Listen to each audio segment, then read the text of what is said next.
Well, good evening everyone. Welcome to Curran City Council's annual general meeting. Before proceeding, I'd like to acknowledge the Tasmanian Aboriginal community as the traditional custodians of the land we're meeting on tonight and pay respect to elders past and present.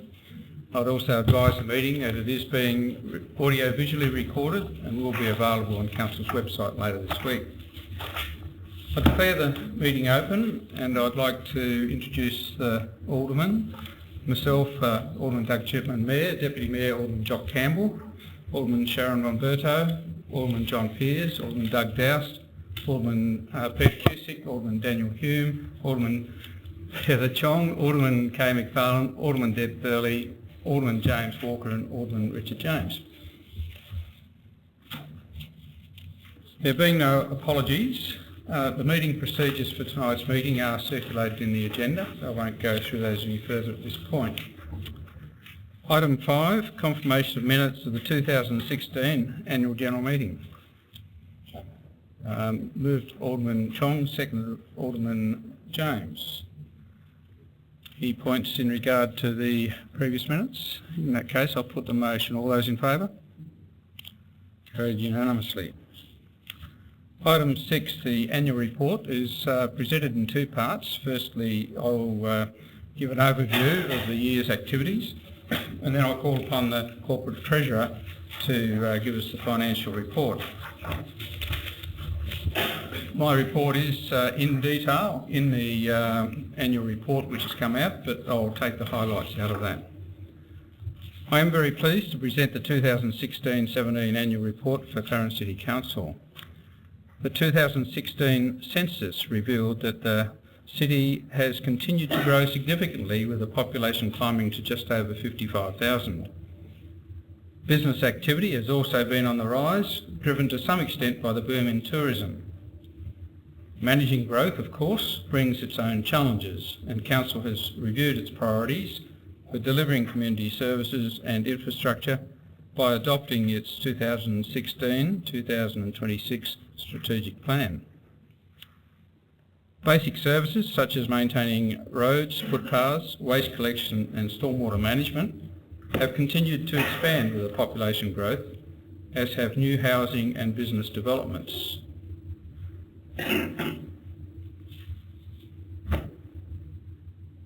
The key project for Council continues to be a reimagining of Kangaroo Bay as a focal point for our city.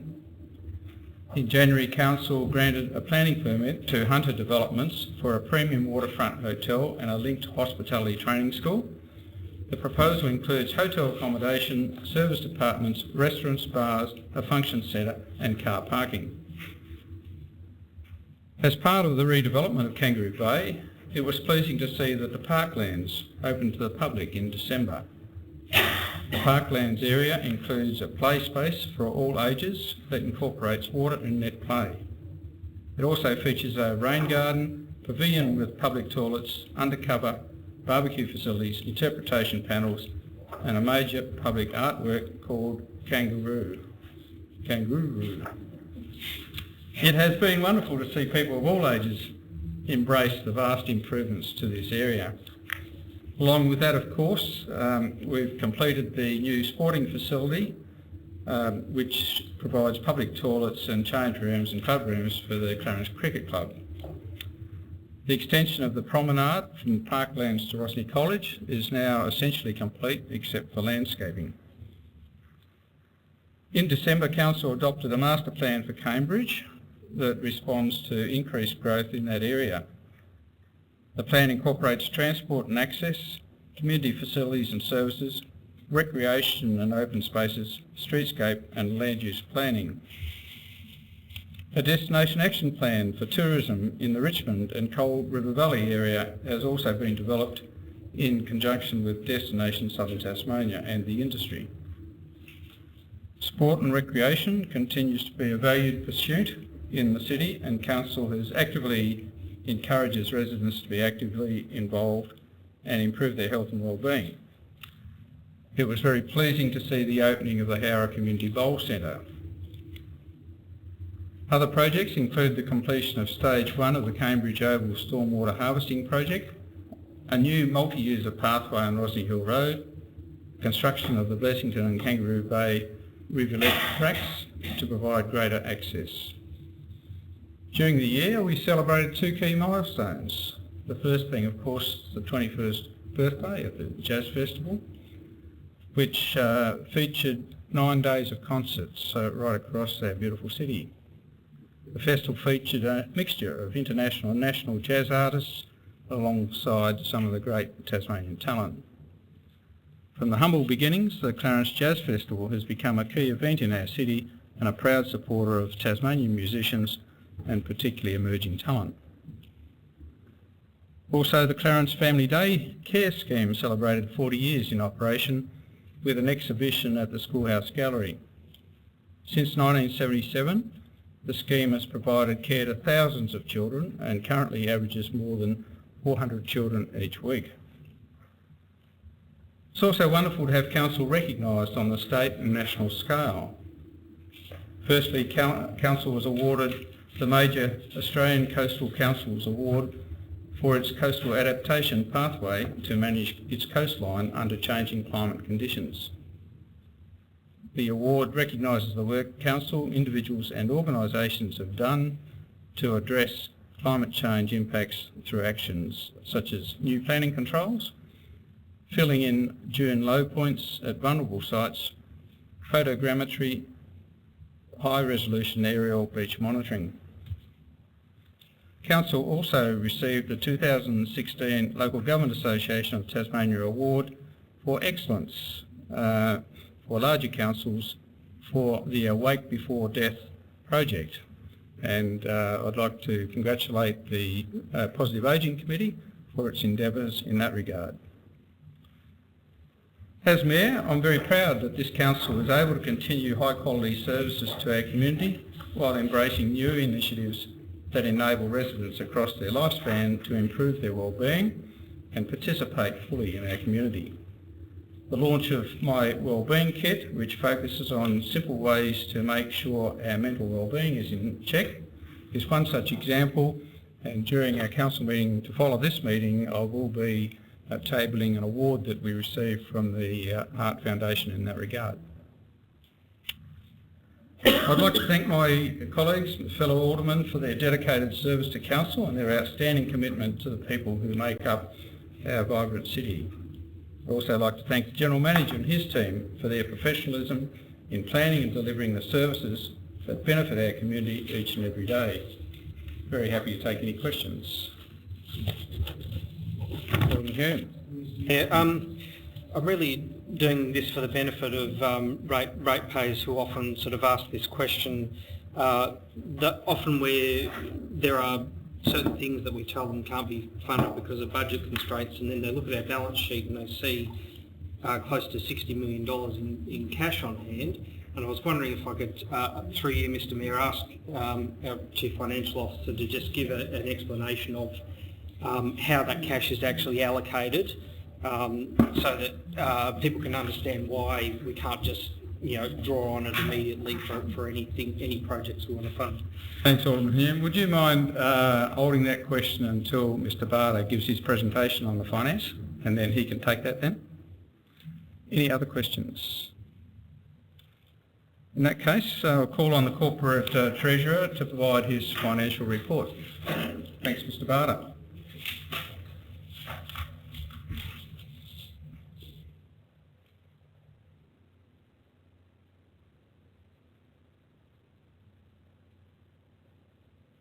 Thank you, Mr Mayor, and through you. In general, in relation to the financial statements for the last financial year, the accounts were lodged within the 45-day statutory period. The audit was undertaken by the Auditor General's Office, and he issued his unqualified audit report at the conclusion of the audit. In terms of significant events affecting the financial statements, there were no major changes to accounting policies. There was a revaluation of land and buildings as part of our new normal cycle of revaluations, and we did include disclosure of related party transactions as required by the accounting standards.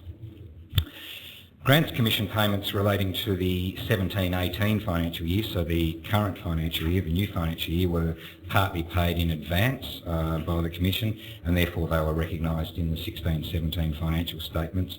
That amount was around about $1.3 million, and that was therefore included in the operating result for last year.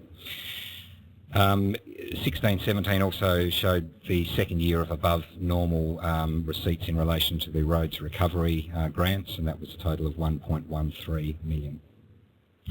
In terms of the income statement on page 47, the operating results, so the accounting result, showed a surplus of $16.8 million.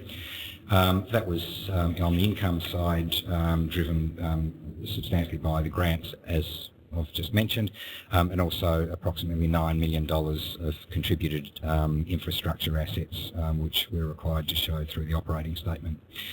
Expenditures were generally within budget across the whole of Council's operations. The underlying result, which is shown at note 39, was $4.8 million, and that is comparable to your 10-year plan, which predicated a result of about $4.2 million. In terms of the balance sheet on page 48, there's been a $1 million increase in cash. That's primarily driven by our current cash surplus and also the timing of capital expenditure payments. The land and buildings revaluation resulted in a net increment of $4.8 million to those assets, and other infrastructure assets were generally stable. Council has minimal debt. In fact, existing debt will be repaid in the current financial year. There were no matters to highlight, in particular from the cash flow statement. I would note, though, that the cash payments in respect of capital expenditure were consistent year on year at about $20 million. Of great interest to the Council is the financial ratios that are included in the statements at page 77. And these are significant because they are the ratios that the Auditor-General sees fit to report to Parliament. The net financial liabilities ratio remains very strong and is consistent with past years. The underlying surplus ratio remains strong, and it's actually returned to its 5-year trend after a slightly lower result in 15-16, and again that is consistent with the adopted 10-year plan. The asset consumption ratios for stormwater and building are close to or at benchmark, but for roads somewhat below benchmark. However, that's consistent with your asset management strategy and asset management plans. The asset renewal funding ratio, and we see this as a very important indicator since it recognises financial capability rather than physical effort of infrastructure renewal. That showed a minor reduction, but that's primarily due to the effects of the freezing of TasWater dividends, but it remains approximately at benchmark, and it certainly demonstrates Council's financial capacity to meet its infrastructure renewal into the future. The asset sustainability ratio is below benchmark at 80% against a notional benchmark of 100%. However, again, that's consistent with Council's asset management plans, which predicate physical effort of around about 80% over the life of the 10-year plan. And importantly, a below benchmark outcome is to be expected given the effect of new assets, which has been discussed in various meetings with Aldermen. Finally, the Auditor-General did issue an audit completion report this year, and there were no matters raised in that report. Thank you. Look, thank you, Alderman Hume, and through you, Mr Mayor. The Council does have a substantial cash balance sitting on its balance sheet, and it's there for very specific purposes. At last calculation, only about $2 million was what I'd call unallocated in terms of available for use as without any particular ties. If you turn to page 30 of, beg your pardon, note 30 on page 72 of the financial of the annual report, that lists the reserves that Council has tagged with specific amounts for specific purposes.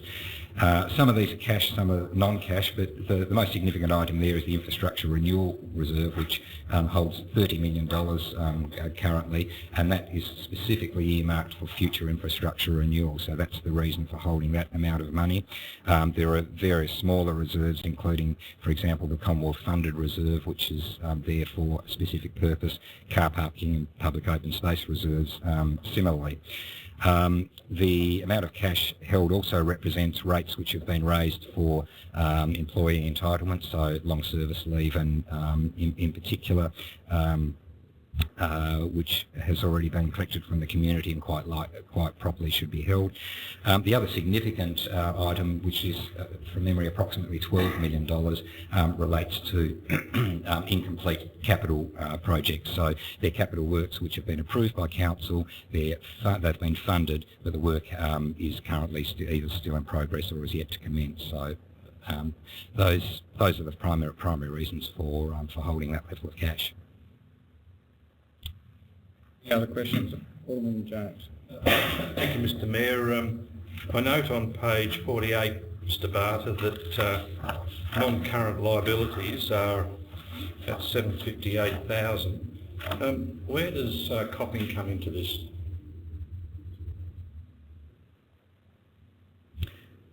Through you, Mr Mayor, we don't have a liability in relation to Copping. Council has undertaken to provide loan funding to Copping, which has been progressively drawn down in respect of the C-cell development. However, that has yet to be fully drawn down. As it's been progressively drawn down, that actually forms an asset on council's books because it's an amount which Copping, the C-cell authority, will have to repay to council.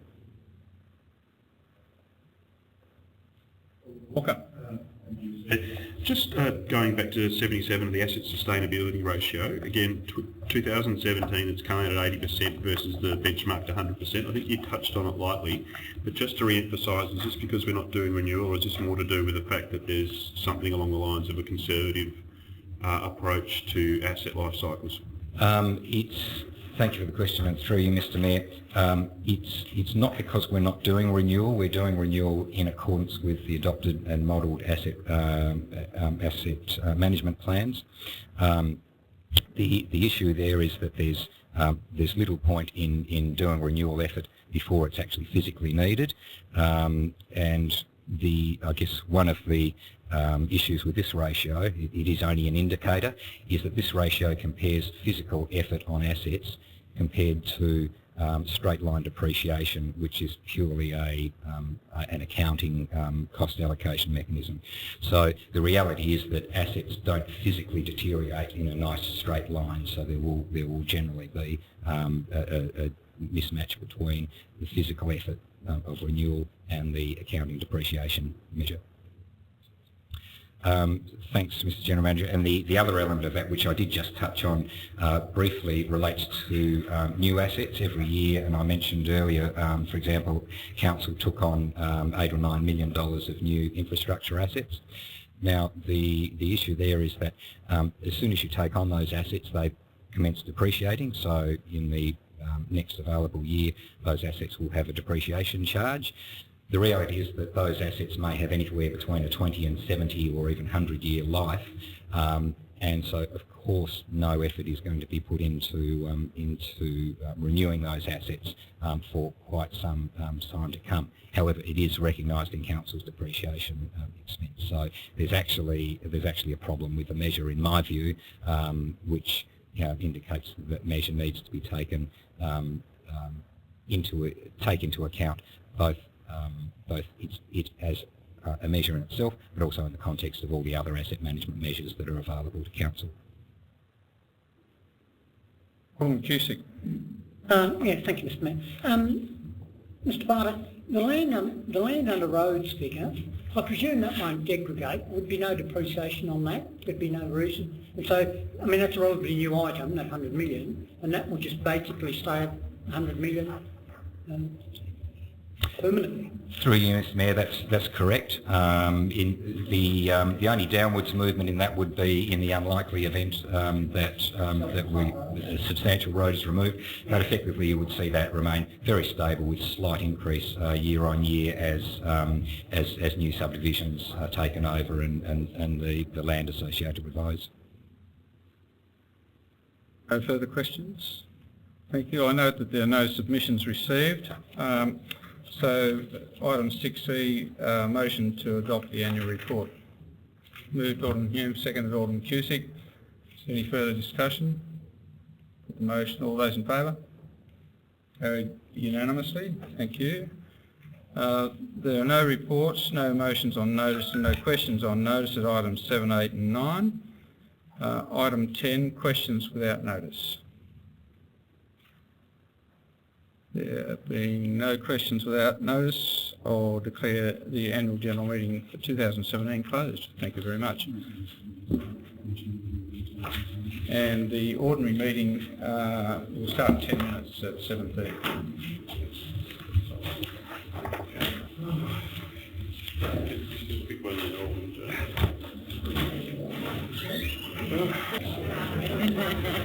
Alderman, ladies and gentlemen, can I ask you please to stand for the Mayor of the City of Clarence, Alderman Doug Shipman.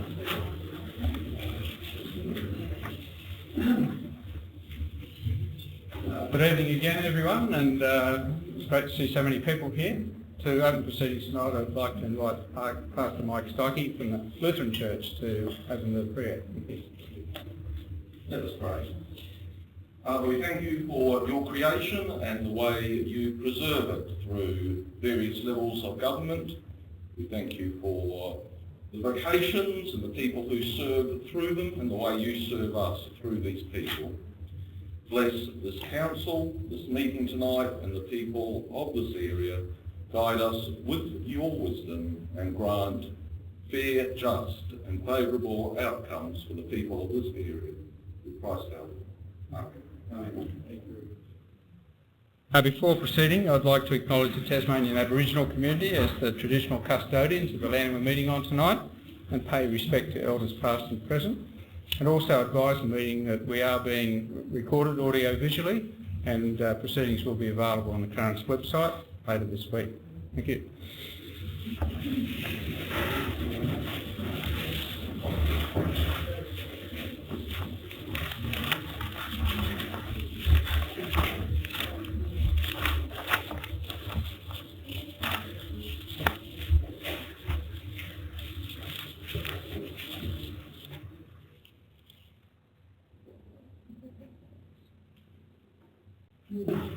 I declare the meeting open and note there are no apologies. Item 2, confirmation of minutes for the 6th of November is circulated to be taken as read and confirmed. Alderman Thurley, second Alderman Pearce. All those in favour? Carried unanimously. Mayor's communication at item 3. I'm pleased to advise that Council has received 2 awards from the Heart Foundation, the first being for the Clarence City Council for their Wellbeing Kit Innovation Award, and secondly a general award for health and wellbeing innovations right across the city. I'd like to congratulate Alderman Tong and her Health and Wellbeing Committee for the efforts that they've made in regard to both of those activities. Thank you. We'll find an appropriate spot to put those on display. Thanks, Alderman Jones.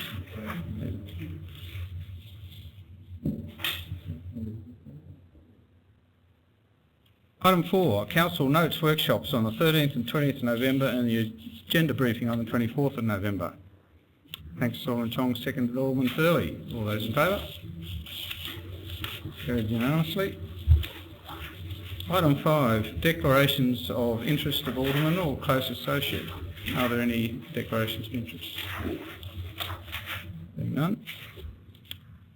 Item 6, tabling of petitions. There are none in the agenda. Are there any petitions from the floor? Item 7 is public question time.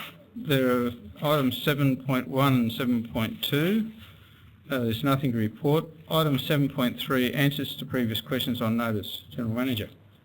Thank you, Mr Mayor. I'll read this out because it's a little bit lengthy, but apologies for that. At the last council meeting, a question was asked by Mr Gear in relation to the variation in floor level height of the approved Kangaroo Bay Hotel development and the recently advertised development application for the same underlying development. Specifically, the question related to the former showing finished floor level at 2.4 metres AHD, whereas the second application proposed a floor level of 2.7 AHD. The question specifically asked if the permitted floor height was in accordance with the requirements of the scheme, and if not, whether it brought into question the validity of the permit. I would thank Mr Geard for raising this matter and bringing it to our attention. In response, I would advise that the planning advice provided to Council in relation to the floor height was indeed in error. The advice should have required a condition requiring the floor height to be a minimum of 2.7 metres AHD. This error, supported by legal advice, does not invalidate the permit and can be corrected under Section 55 of the Land Use Planning and Approvals Act, LUPA, which provides for errors in permits to be corrected simply. Council can also rectify the error by requiring a floor level of 2.7 metres AHD under any subsequent building approval to be issued. It is advised that the increased floor level of 2.7 metres AHD can be achieved without any increase in the external dimension of the proposed building. The reason for the error is the subject of internal review in an endeavour to seek to ensure that such errors are not repeated. Thank you, Mr Mayor. Item 7.4, questions without notice from members of the public. Yes, please come forward. If you could just say name and address, please. Sachi Yasuda, Malana Road, Lindisfarne. Just before I get to my question, I was actually expecting a reply to my question from the last council meeting. It said it was going to be as part of the agenda for tonight. Can you remind us what that was, please? It was just about the appropriateness of only advising 120 neighbouring properties about the Shambroad, Morris Nunn, Kangaroo Bay development application. A minute. Okay, look, I apologise, we haven't got it with us, but we'll make sure we get to that. Super duper, thank you. Mr Mayor, I'm concerned following communication with Aldermen that a number have already made decisions regarding the Morris Nunn Shambroad Petrochemical Kangaroo Bay development application prior to the community representations being collated and the council officer's report being made available. Do you think that's an issue? Well, sorry, the answer is no. I have every confidence that every alderman in this council has got an open mind right up until the point at which you get the report and it's debated in the council itself. Even if they're already defending basically a possible decision? Look, I just gave you the answer that I have every confidence that each councillor has an open mind right up until the meeting where it's decided and all the process takes place. Thank you. And also, is there a confirmed date for the special meeting for the Kangaroo Bay? Not yet. No, it'll be the submission. Well, I'll ask the General Manager to respond to that. Through Mr Mayor, look, it's possible that it will be as a special meeting on the 18th of December, but I can't commit to that because given the volume of work to work through in assessing all of the representations and representing them fairly in the council report, I can't guarantee that it'll be done by that date, but that's what we're working towards at this point. And that's the date for the regular scheduled council meeting? That is the date for the regular special council meeting, sorry, through you, Mr Mayor, but as the value of the proposed development is in excess of $10 million, it would be dealt with via a special meeting at a separate time. Yep, true. Thank you. Thank you. Are there any other questions without notice? Thank you. Item 8, deputations by members of the public. General Manager. Thank you, Mr Mayor. We have a number of deputations this evening. First up, Mrs Lita Rowbottom of Tea Tree, who wishes to address Council in relation to planning application 2017/420. If she can come forward, please. while you're coming forward, can I remind all speakers that under meeting rules we can only offer 3 minutes, and there'll be a tone at 2.5 minutes to give you a 30-second warning. Oh, look, I'm going to have to cut you off at 3 minutes. Sorry. Good evening, councillors. I'm the owner operator of Bodywise, a personal development fitness studio located at 61 Stanton Place, Cambridge.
Of the business in this location, but to do so with a sense of fairness to a successful local entity. My remaining concern in this application is to regard the lack of parking at One Stanton Place, Cambridge, and the potential safety hazards that these may impose. At present, parking for my clients is very challenging due to both gym and next door doctor surgery. Many of my clients accessing my facility have chronic health issues and have disabilities. At times, my clients need to park 5 minutes uphill walk away. To give approval to F45 to operate literally next door is going to heighten already a challenging situation in regard to the parking.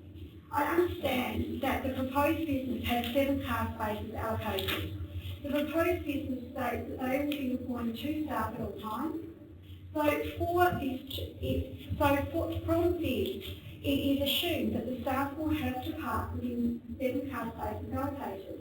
This leaves 5 car spaces for clients accessing their facility. There is a lack of 6 car spaces. As stated, there is already very limited car spaces within the location of One Stanton Place and surrounding areas.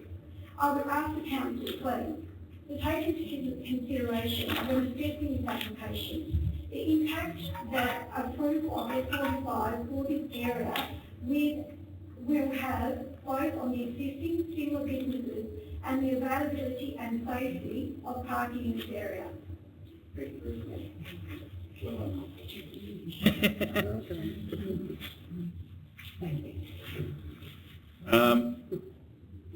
Next speaker, Mr Mayor, is Joe Barwick of South Arms, who wishes to address council in relation to the proposed South Arms Skate Park.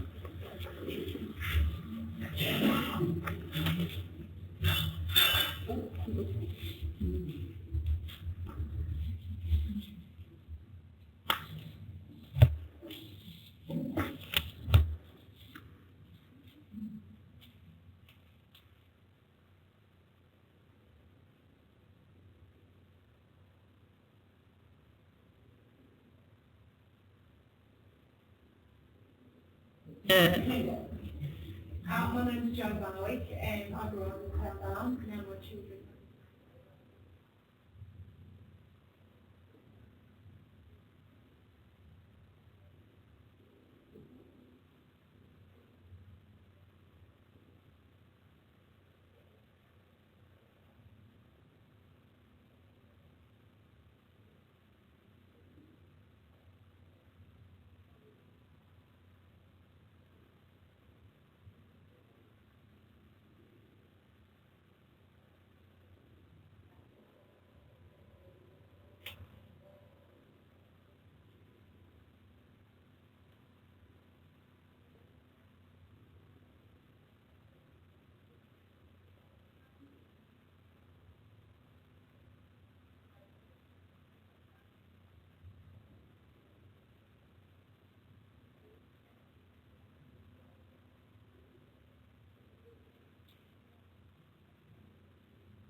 We as a family decided to buy a mini ramp for the kids to skate on in our own property. It was a hit. It kept the kids off the street and gave them all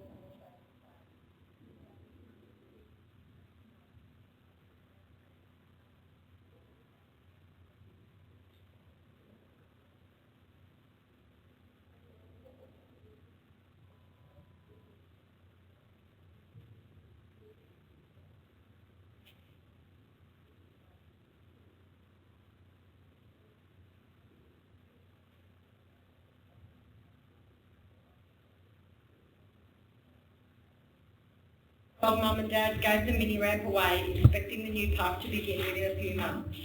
But here we are today, still discussing it, starting all over again in fact. These guys are continuing to fight for the skate park, not only for themselves, but for the kids who are growing up in this wonderful community. For their mums and dads who won't have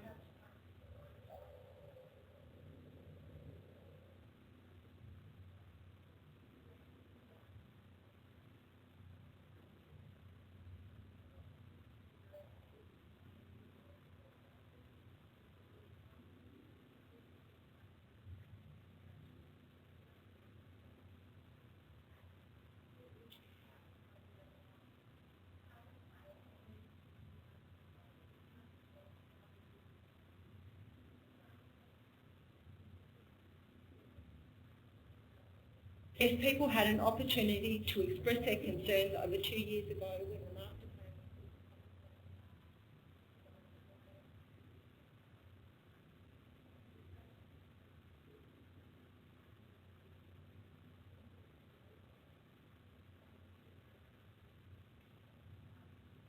plan has been a major requirement for generations, and I'm proud of these boys for standing by what they believe is right for their community. Thank you. I would also like to thank the aldermen who have supported the boys and what he's doing. We have 3 more speakers, Mr Mayor, that are appearing as a group. Sam Barwick, Liam Marr and Will Barwick, also of South Arms. Come forward, please, guys.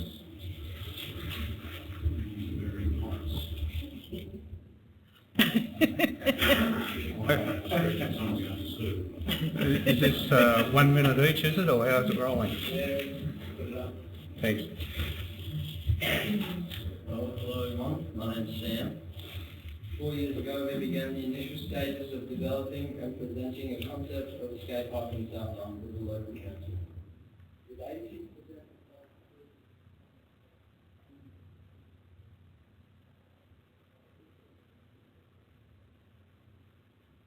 kids and other skateboarders growing up in this community are asking us on a daily basis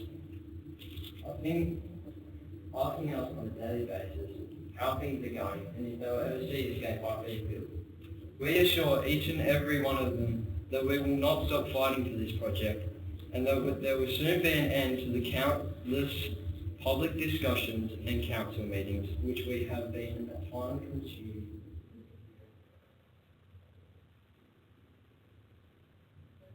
Most of the public followed projects which involve embarrassment, emotions, countless hours of meetings, follow-ups and pages upon pages of applications and letters to numerous individuals. Interviews with local media involved the likes of ABC Radio, Southern Cross Television, Hobart 107.3 Radio and overwhelming and encouraging support from Crime Stoppers Tasmania. You simply would not dream of a council development entailing the degree of time, effort and heartache, and the majority of people would have hesitated at the first hurdle. However, us 3 are persistent, undoubtedly committed and consumed within this scheme, see an end to public consultation and begin action. Current public disapproval from small minorities is irrelevant, with previous support from a number of these community members in the form of a signed petition. We call on you, the Clarence City Council, to begin building the South Arms Skate Park in the appropriately zoned active recreation area and the current master plan in which you see in front of you today. It is evident that the ever-growing support is behind us, seeing the skate park come to fruition and bring positivity and facilitation to our local community.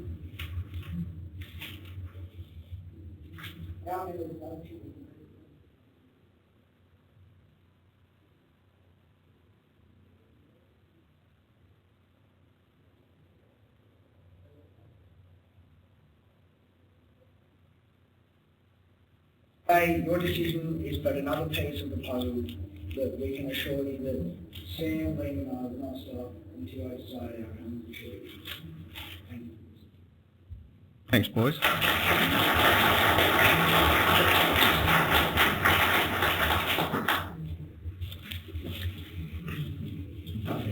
No more speakers, Mr. Mayor. Mr. Mayor, sorry to interject. I haven't declared I have a declaration of interest for 11.3.3, which I've omitted to state earlier in the meeting, so I just wanted to put that on the record. 11.3.3. Yep. Thanks, Alderman Walker.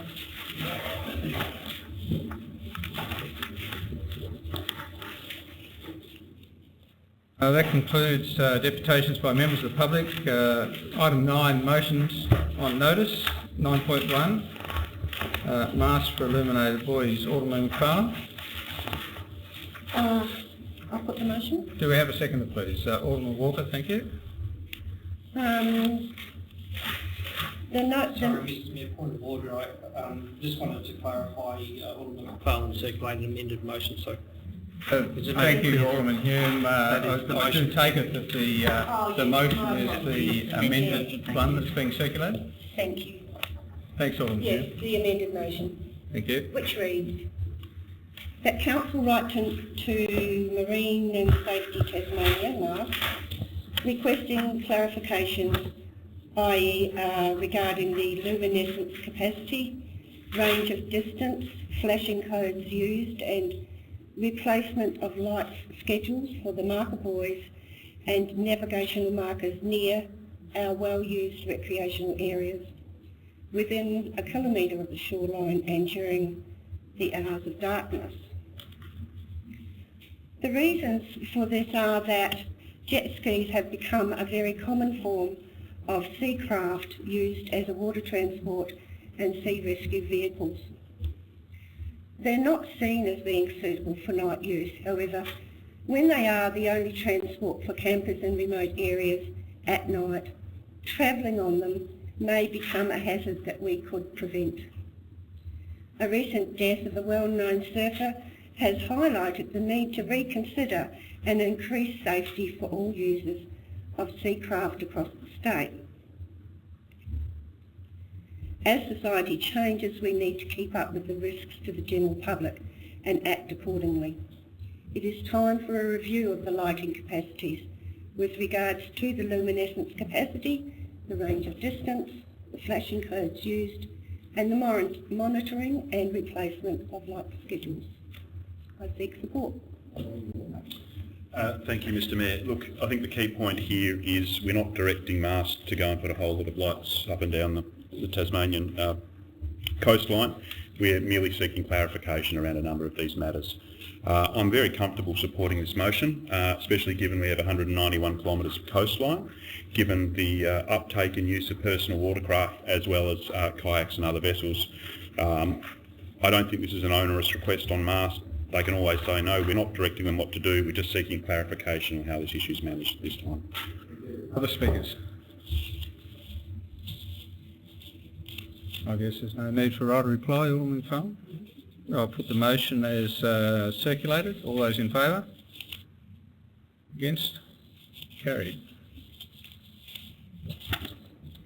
Item 9.2 is another notice of motion from Alderman McFarlane concerning Elgate State Planning provisions. Alderman McFarlane. And the motion reads, do I have a seconder? Not if it's as per agenda. That the Council write to Legat seeking a combined request to the Minister for Planning to initiate a review of the state planning provisions for the residential standards. Seconder, please. Alderman Peers will take. Yep. Please continue. The Tasmanian Planning Commission has presented a review of the draft state planning provisions on the 9th of December 2016. Discussions on future reviews of the state SPPs, as they're called, indicate that the government is considering a review of the Southern Regional Land Use Strategy without regard to the Tasmanian Planning Commission's recommendations. A year later, there is more than enough evidence for the residential standards to be given a priority, and with this highlighted in the Commission's report on page 63.5. where the Commission have asked that the general residential and inner residential zones are reviewed as a priority. To A, evaluate the performance of the residential development standards and whether the intended outcomes have ever been realised, including delivering greater housing choice, providing for infill development and making better use of existing infrastructure. B, consider the validity of the claims that the standards are resulting in an unreasonable impact on residential character and amenities. And C, introduce drafting that is more consistent with the conventions that apply to the general SPTs. The current standards have led to confusion and anxiety in our community, with overshadowing loss of privacy, solar access, height, private open space and site coverage, to name a few. A review will highlight these concerns across the state, from my perspective, and given the community's expectations of change, then we can ensure that their concerns will be heard. A staff report on the 2nd of May 2016 quoted that in its current form, the inability to defend the refusal of an inappropriate use is inefficient and does not meet community and industry expectations. If the intent is to provide a pathway to a guaranteed approval, there are more efficient ways of providing for it. Requiring a discretionary development application increases the time required to assess an application, compounded by any potentially appeal processes, which then again increase the cost to prepare the application. And again, sometimes the costs are compounded again. This frustrates the community, who have already been consulted within the system that does not allow genuine concerns nor opposition to be afforded sufficient weight to influence the determination of the approval proposal. I seek support. Alderman Pearce. Thank you. I think Alderman Farmer put that very eloquently, and I totally agree with her words, because I think now, with the election coming up, I think now's the time that we do have a review. And it's good to see that the Labor Party has put their statement out saying that everything's not hunky-dory, as we know, because sometimes, and I think you're quite right, it is hard to refuse certain things because under the new planning scheme it is virtually impossible. Now I agree with Alderman Farmer here, it's only asking for a review, that's all you're asking for. And I totally agree with that. I think it's about time, and I think in the list of with the election coming up, I think it's perfect time. Alderman James. Thank you, Mr Mayor. It's interesting that the staff's response on the 2nd of May 2016, and I don't need to repeat this, and it's what's already been spelt out by Alderman McFarlane, and it is that in the current form, the inability to defend the refusal of an inappropriate use of inefficient and does not meet community and industry's expectations. Look, the debate here is as to whether or not the recommendation or the discretion that council exercises, and usually on the recommendation of the council officers, is very subjective. It is extremely subjective, and it could mean that the officers could recommend one way or the other. Now, having said that, 9 times out of 10, it seems to me that if the officers make a recommendation, then the discussion that we have about on that matter in this place is pretty much on the basis of the professionals making that recommendation because of their expertise in regard to the Clarence Infant Planning Scheme. There have been examples where a number of instances have occurred where the recommendation from the officers is in fact meets a lot of the community's expectations. And I use the Cremorne development as an example of that. And then on the other hand, I can see where what I would have thought the recommendation should have been is probably to approve it. The problem that we have here is that whatever it's recommended for approval or refusal, it seems to me that the parties or the people who have put in representations will be very reluctant to take it to the appeal process on the basis that there is this sort of indication from the experts that they need to have legal representation, they need to have professional planners in order to carry their case within the tribunal. Now, I don't agree with that. I think that the tribunal can be very fair and look at and understand the man in the street, the woman in the street's proposal as to whether or not that particular building is of a height that impinges upon their private space on the adjoining property. So look, as far as a review is concerned, I don't think that is a problem, Mr. Mayor. I think it's good to have the debate. But at the same time, I think that there is enough flexibility within the Clarence Interim Planning Scheme for a proposal to come forward from the officers, and then the alderman can go through and assess as to whether or not the council will adopt the officer's recommendation. And there is that subjectivity there that can be either one way or the other.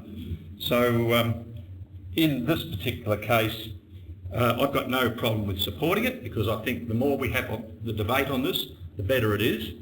But at the same time, I think that the community ought to be aware that they should not be necessarily put off by the Planning Appeals Tribunal, because I think it is there where there is an issue which is dear to their hearts, and in fact it does going to cause all sorts of problems in relation to their lifestyle and the amenity of the area. So let's have the review, let's see what comes out of it, and anything that can improve the system and give the people a better opportunity to be able to say, well look, I'm not going to be put off by this bureaucratic sort of process that requires a professional lawyer or a planner, but by the very nature of being able to argue your case on a point-by-point basis, how it impacts upon your own amenity and lifestyle, I think that should be really what takes it to the next level. Other speakers? Alderman Chong. Thank you, Mr. Mayor. I think we need to look no further than the annual report, which we've just accepted, where on page 24 it talks about in 2015-16 there were 170 preliminary assessments. Last year there were 773. Now that says to me that the system has got very complex, that people don't understand it, and it would be really good to review, probably in the long run, not just these planning provisions, but many of them, to make it easier for everybody to understand. Alderman Hume. Thank you, Mr. Mayor. Look, the thing that concerns me as well is the subjectivity of the residential standards, and a great example is the one that relates to apparent visual impacts caused by bulk scale and massing of the development, which is something that as I understand, I don't know if the tribunal has actually given an interpretation of that yet. So, you know, yes, they are subjective, and that could result in more appeals, a greater workload for ourselves and for the tribunal. I understand that proportionally we're considering more discretionary applications than we did under previous residential standards. So it's, you know, it's something that's actually meant to be designed to reduce red tape, but it's actually creating more red tape, ironically. But the other big concern that I have is the rigidity of the residential standards, in that we put forward a application for a special area plan for amendment to the planning scheme, Balweed Bluff, and the tribunal basically said, no, the residential standards under Planning Directive 4 rule over everything. We're not even, they didn't even address the arguments we put forward, despite having put all that work into a study to support the argument for special controls in that area. And I worry that there are other areas that in general residential zones that it would be appropriate for there to be a special plan for, but that rigidity is there that no Planning Directive 4 applies, and the residential standards that have been issued by the state government for the entire state. It's really, I would like to see such a review encompass that issue as well. So I certainly support the motion. Right to reply, Alderman McFarlane. Mr Mayor, in light of the fact that this motion is requesting Council write to Legat for a combined request to the Minister, I would take note that in reading the Labor Party policy that was launched on Friday, that it didn't actually support any changes to the residential codes. At point 6 of the policy supports the permitted use development standards, and at point 11 they are still not changing the call-in powers. So for me, in not changing that, they continue to control the Commission instead of reverting back to the open and unbiased situation we hope we had in the past, with having a planning commission set there to determine planning issues and not give political bias one way or the other. So the point of this motion is that we join with Legat and hopefully other councils around the state in promoting the fact that the whole of the planning scheme, which will come into effect in December, needs reviewing with priority to the residential standards. Maybe by having Legat's professional support in doing a review of the Labor Party policy, Legat may be able to highlight what I myself feel is the important factors missing from their policy. So, yes, this is well timed. I hope that we could put this out to all the other councils and get similar support before the state elections, because I would like to see a very clear public announcement to all political parties as to what people want. Thank you. So the motion is as it appears in the agenda. All those in favour? Against? Carried. Item 10, reports from outside bodies. 10.1, Southern Tasmanian Council's Authority. The quarterly report to the 30th September be received. If someone move that. And second that, please. Thank you. And I understand that Alderman Von Berto, as their representative on the Waste Management Committee of STCA, would like to say a few words as well. I'd actually like to table the Waste Strategy South minutes for the 9th of October, and along with those minutes I'd like to table the Waste Strategy South Action Plan for 2017 to 19, and also the Tasmanian Waste Management Communications Plan 2017 to 2022, which is actually a joint plan between Waste Strategy South, Northern Tasmanian Waste Management Group and Cradle Coast Waste Management Group. And also I'd just like to let Aldermen know that today Mr Graham and I attended a meeting of Waste Strategy South where we actually met with a gentleman called Dr Peter Kinraid, who is from Marsden Jacobs Associates, and they have actually been tasked by the EPA to develop a model framework for a container deposit system for Tasmania. And I'd like to table the discussion paper that they have provided to us today, and also to let you know that there will be a further discussion paper by the end of this year, 2017, and the government is hoping for a draft model framework by March 2018. Thank you. Are there any other questions or discussion in regard to the STCA report? Alderman Farnham? Would it be possible if Alderman Von Berto could forward us a copy of those draft legislators? They'll be circulated in the reports. Thank you. Any other discussion? I'll put the motion in that the quarterly report be received. All those in favour? Carried unanimously. Copying Refuse Disposal Site Joint Authority, Alderman Campbell. Yes, Mr Mayor, the annual meeting was conducted last Thursday and the quarterly report for September was tabled at that meeting and will be forwarded to the next meeting of Council. Thanks. The Tas Water Corporation Owners General Meeting was conducted last week. I haven't got draft minutes at this stage to table, but we'll do so once they become available. Item 10.2, reports from Council and special committees and other representative bodies. Alderman Chong. Mr Mayor, can I table the minutes of the Community Health Wellbeing Advisory Committee on the 23rd of August, the minutes of the Richmond Advisory Committee for the 19th of September and the 17th of October, and the minutes of the Howrah Community Centre on the 19th of October, and the annual report that was provided at the annual general meeting of the Howrah Community Centre on the 16th of November.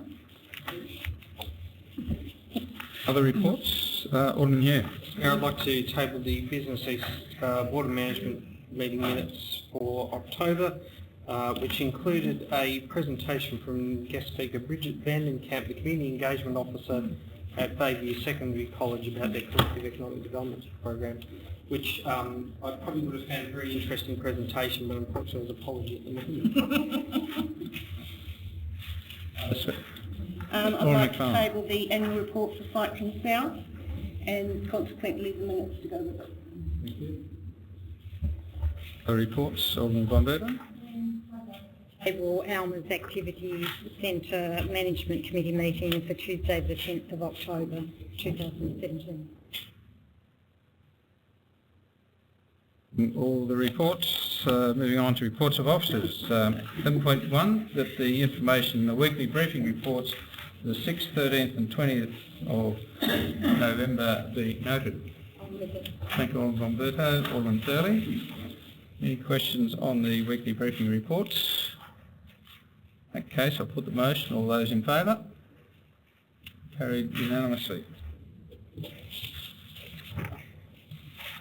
Item 11.2, determination of petitions tabled at previous council meetings. 11.2.1 is a petition to request to seal the back oval car park at Anzac Park in Lindisfarne. Thanks, Alderman McFarlane. Seconded, Alderman Walker. That's to note that it'll be considered as part of the master plan. All those in favour? Oh, sorry, Alderman Jones? Yeah, in relation to this, because I presented this petition at the last meeting, and sure. Yeah. And I understand that it's to be considered as part of the Anzac Park master plan. Having said that, does this in any way, shape or form complement the actual advertising process that has been out to the public with regard to part of the car park being established on one of the greens of the Beltana Bowls? Mr Graham or General Manager? Through Mr Mayor, as previously advised to Council, we have advised the Bowls Club that there is no part of the plan being proposed that will impinge on their current facilities. Secondly, this will be just taken as one of the other inputs into the consultation process as part of the consideration and preparation of the draft master plan. Any other questions? In that case, the motion is that we note the intent of the petition and will consider it as part of the master plan. All those in favour? Carried unanimously. Now advise that Council intends to set as a planning authority under the Land Use Planning and Approvals Act.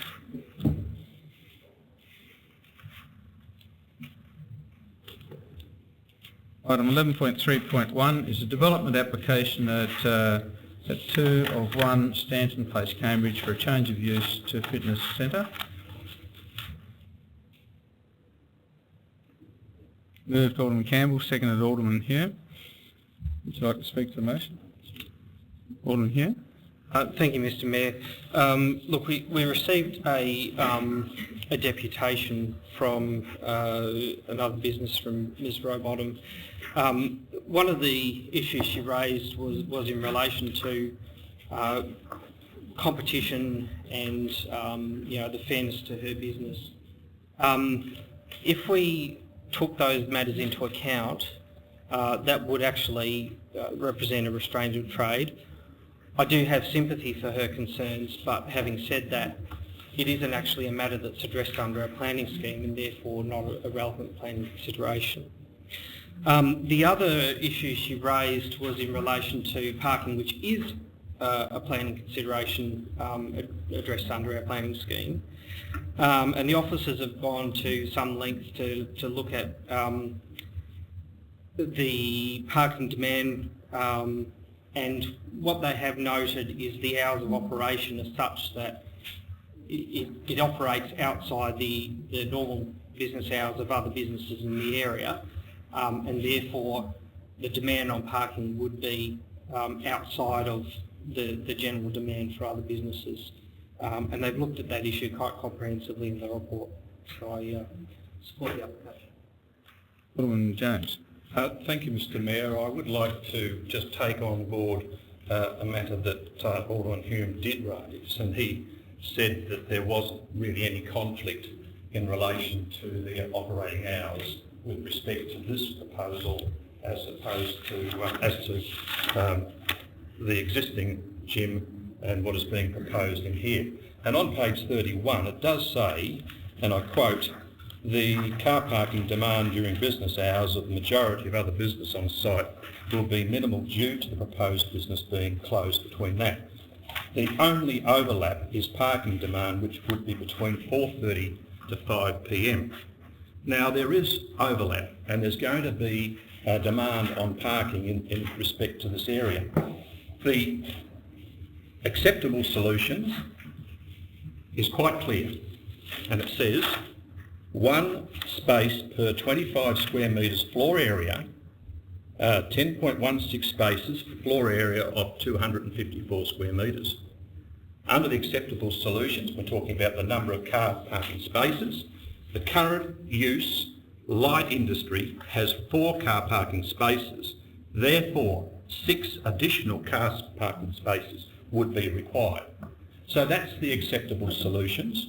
Then if we're going to go into the subjectivity and look at as to whether or not this particular variation to the car parking establishment ought to be, we go through this performance criteria as we normally do on these sort of discretions that are provided to us to follow through. And in that, it does say that under the, on page 32, the Council's Development Works Officer advised they would be concerned if this proposal relied on on-street parking which is not available on Lungana Street or Stratton's or on Stanton's Place.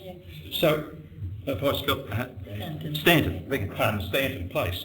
So, in other words, there is this expectation that they would park, that is, the clients in relation to this particular development would be parking in another place on a council road, because that is where there is the availability of car parking spaces. So what we have on the one hand is the acceptable solutions say, no, there has to be additional 6 car parking spaces. And therefore I'm saying there should be cash in lieu of that, in relation to that, because of the nature of not being able to provide 6 car parking spaces on the site, and in relation to that there is that expectation, I would have thought, and council has that right to be able to call in public open space or cash in lieu of public open space. So a cash contribution of an amount equivalent to the cost of developing car parking spaces near to the site as determined by the Group Manager Engineering Services must be provided in lieu of the 6 car parking spaces which cannot be provided on site. And therefore this contribution must be paid prior to the commencement of the use of the landowner and must enter into agreement with council to pay just that. So we have acceptable solutions, and then we have a basis of on-street parking because there is enough in the officer's opinion that there is adequate parking on the road.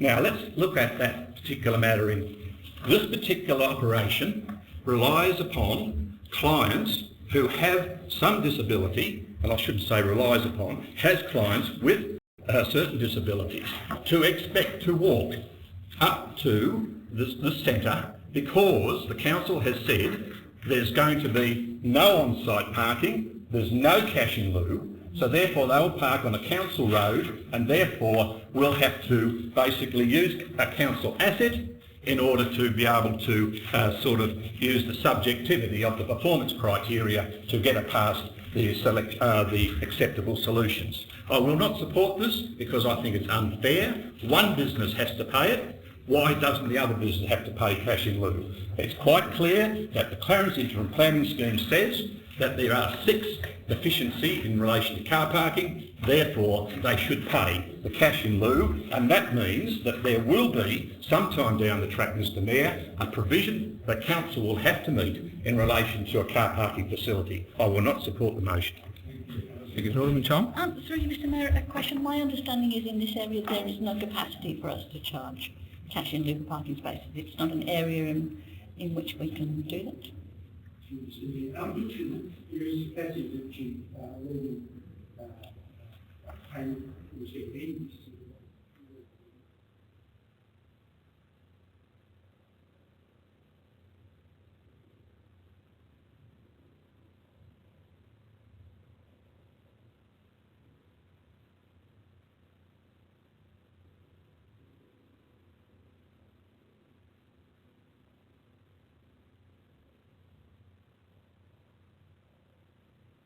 We haven't been previously collected any money from any of the businesses there, nor would we expect to.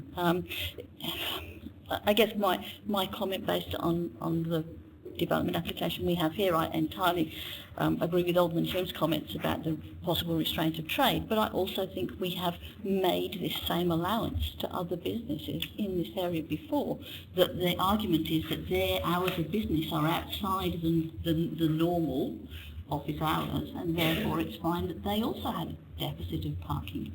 And I'm not sure how, in all fairness, we can say that it was fine for one business to allow them a deficit of parking, but it's not okay for another one. That doesn't seem to me to make any equity at all. Alderman Chong. Other speakers, Alderman Cusick and then Alderman Thurley. First, I want to say that we employ professional planners and persons who have an expertise in assessing these things. None of us, including Alderman Jones, has that expertise. It's clear here that this, and I have some sympathy for the existing gym operator, but as Alderman Hughes said, we can't refuse an application simply on competition. This centre proposed will be closed between 8 a.m. and 4:30 p.m. And the officer's report clearly says financial contribution in lieu would not be appropriate as the site is located where the council would be unlikely to provide public parking facilities in the future. And it also says that the car parking range on business hours for the majority of the other businesses, 8:30 to 5, will be minimal due to the proposed business being closed between 8 and 4:30. The only other business operating similar times will be another fitness centre. Several of the businesses nearby advise that they have 1 or 2 staff members at work before and after their normal business hours, and parking on site before 8:30 and after 5 is readily available. So having stated that we employ professionals to do this assessment, and I think we've got to be guided by that. Early? I suppose, Mr Mayor, I'm actually repeating what's already been said around the table, but in summary, for me, it would be that the peak parking demand for this business is outside normal hours. It's not putting any more pressure on the existing parking there because it's not requiring parking during normal operating hours. There is a slight overlap of, say, 30 minutes.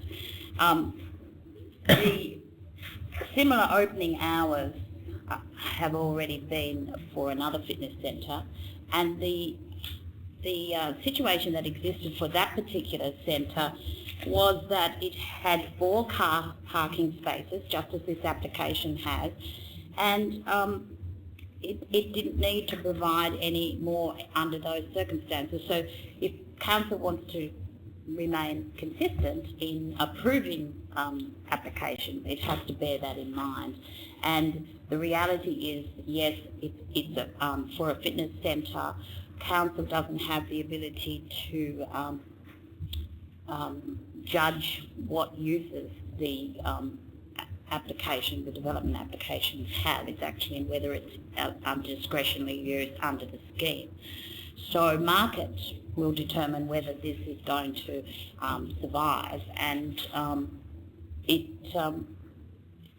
seems to satisfy the fact that, as in relation to parking, which is one of the main issues why it's before us now. So consistency exists. Previous circumstances, previous business was exactly the same, and this is no different. Look, thank you, Mr Mayor. Just some questions. One of the condition is condition 2 around trading hours. Just through you, Mr Mayor, to Mr Lovell. If these trading hour conditions are breached, what would the council's response be? There are a number of possibilities available in terms of enforcement. One, the most 2 key ones are enforcement notices and enforcement notices. The infringement notices result in a fine. In the case of the company, the amount is $10,000. The enforcement order is a single matter which we have in the court. Oftentimes we're open to together. So it's quite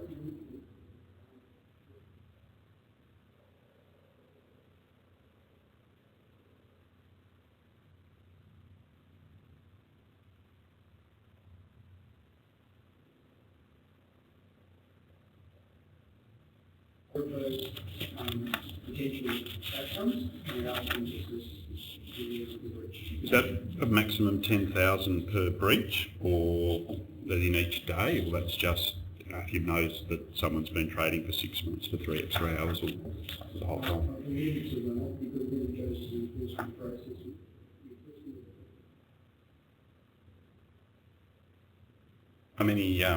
How many enforcements have we undertaken in this space? We issued about 60 infringement notices in the last year, and 2 enforcement.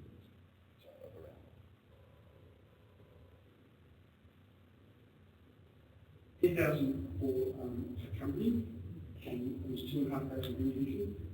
So like sorry to interrupt, a sole trader would be an individual, would that? No, individual person, or yep. someone owns a house, yep. they're 2,500.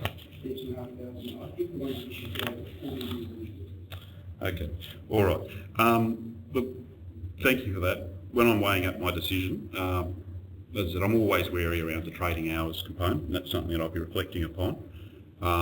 We do come to council, we do rely heavily on what planners speak to us, because none of us, to the best of my knowledge, have qualifications in planning specifically. We all come around this table with our different life and work experiences. Mine is in practice management, as well as allied health and other things. So I think I can probably look to what's been written around some of this report and perhaps take a different tack on things in relation to parking, etc. So there's some matters that will be weighing on me when we make this decision. As has been noted, we can't judge on the restraint of trade issues, however much the community or individuals may feel about it. That's just not part of the planning process. But certainly parking and enforcement and other things do come into it. Thank you, Mayor. As much as I'd like to say refuse this, because many people have said parking issues and whatever, and I know business, being in business, I know it's tough at the moment, but they're not considerations in this.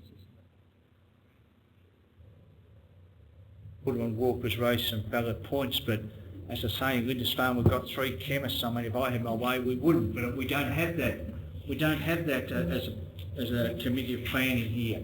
We've got to judge it on its facts, and really, this does stand up. The change of use to a fitness centre does stand up. It's got some things we don't like, but it does stand up, and it's very, very hard to refuse it. As I said, times are tough for businesses, but you know, that's something we can't rule with our hearts. We've got to rule under the planning scheme. Hi, Alderman Campbell. Yes, Mr Mayor, there are a couple of issues that have come out of this. Just along the road we've got the brewery that there's a considerable amount of use there at certain times, and the cars are parked on the height of Kennedy Drive, and I've raised the issue before that Kennedy Drive speed limit should be reduced from 80 back to 60. It's now become vital. This issue brings this out, because it's not safe to park on Kennedy Drive anyhow. So, and I've noticed that those that attend the brewery from time to time, is parking on Kennedy Drive and in the other areas, and there was never any suggestion that cash and loo be requested for that business. So I recommend the recommendation before us. So the motion is the officer's recommendation for approval, subject to conditions and advice. All those in favour? Against? Carried. 11.3.2 is a development application at 177 Axiom Way for a dwelling and 2 outbuildings. Moved Alderman McFarlane, second Alderman Chong. Alderman McFarlane. Support the officer's recommendation, standard development. No, nothing to add, thank you. Other speakers? Guess there's no need. Alderman Thurley. Also, Mr Mayor, subject to landscaping and colour treatment, because there are some concerns in relation to the appearance of shipping containers throughout our region, but that's been addressed because the representative had concerns in relation to the visual impact it would have. So there's setback variations sought considered necessary to require landscaping and colour treatment to mitigate the impact of the outbuilding. So it's been assured that the proposed outbuilding would remain an inconspicuous building within the landscape. Reply, Alderman Just to assure Alderman Fairley that the conditions have covered her concerns. The motion is the officer's recommendation for approval, subject to conditions and advice. All those in favour? Carried unanimously. Thank you, Alderman Walker.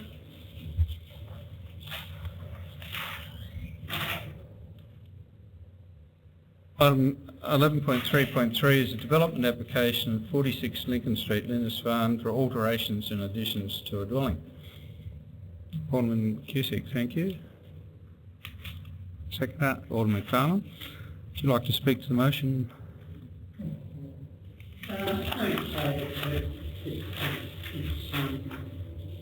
Alterations and additions to an existing dwelling on a 1,270 square metre block of land in Lincoln Street. It's a big block of land, and it's an appropriate development if that's what the owner wants.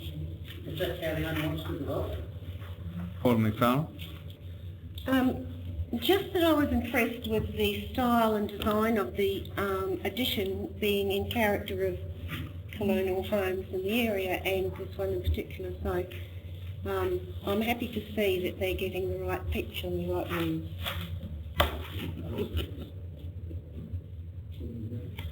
Thanks, Mr Mayor. I seek Mr Lovell's guidance in relation to page 64. In relation to performance criteria, and it says here, The performance criteria does not allow for any variation from the acceptable solutions. Therefore, it will be necessary to require a permit condition requiring the production of a colour schedule, including the use of colours which have a light reflective value no greater than 40%. And the applicant has agreed to do that. So in the recommendation, it has, under condition 3, spelt that out. But my question through you to Mr Lovell is that under the performance criteria P2, Mr Lovell, it says no performance criteria. Then it goes on, as I've just said, but it does not allow for any variance from the acceptable solutions, therefore it will be necessary. So how do we draw the conclusion that because there's no performance criteria, how are we to say then that we ought to put a permit condition in there requiring production of a colour schedule? Where do we get that from? How do we get that? Do we pluck it out of the air and then decide to drop it in because there's no performance criteria? That's roughly confusing. It's an acceptable solution. There's no performance criteria there for an acceptable solution. So the conditions to require an acceptable solution becomes the condition.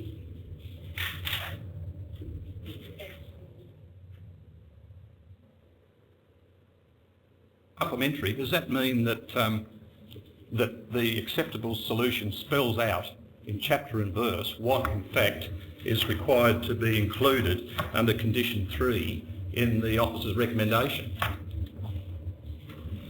Through you, Mr Mayor, on page 64 in that first table, it says that under the acceptable solution those requirements are necessary and there's no variation from those. They weren't shown the plans, therefore the proposal in the conditions. Other speakers? Right reply.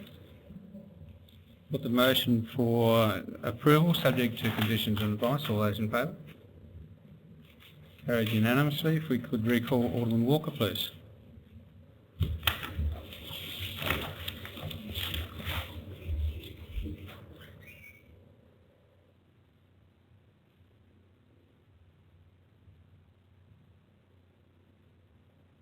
Item 11.3.4 is a development application at 3 Atwell Court, Lindisfarne for a dwelling.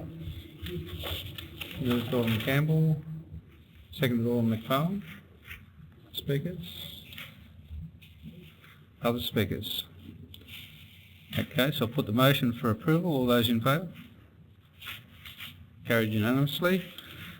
11.3.5 is a development application at 96 Tranmere Road, Howrah for 2 multiple dwellings. Alderman McFarlane, thank you. Second that. Alderman Campbell. Speakers? No speakers. Put the motion for approval. All those in favour? Carried unanimously. 11.3.6 is a development application for numerous titles on Bass Street. I'll take Alderman Campbell, second Alderman Cusick. Speaker? Speaker?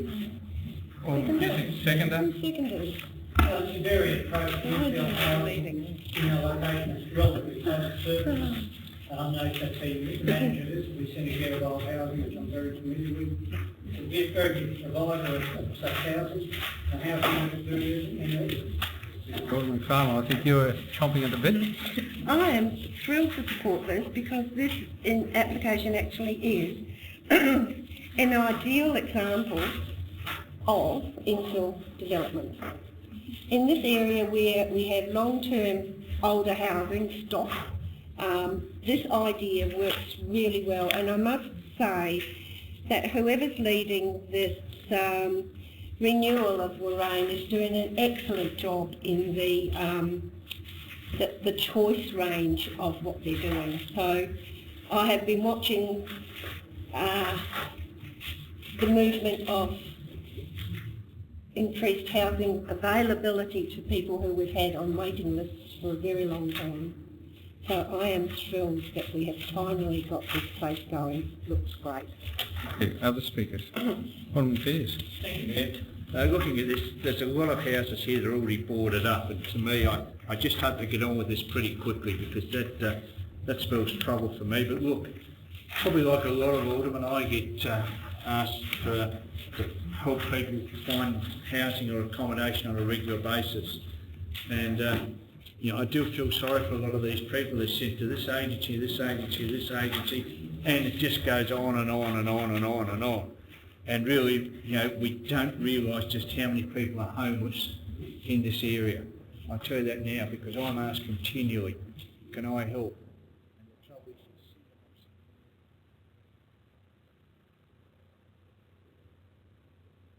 Alderman McFarlane said this is a start at least, and hopefully that'll help some of those people.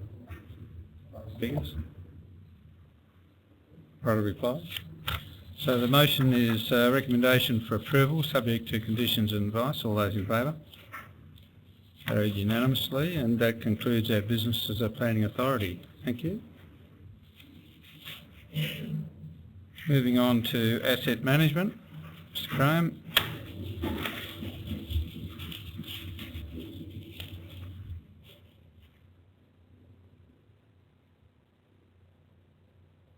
Item 11.5.1, Risdon Vale Recreation and Community Facilities Plan.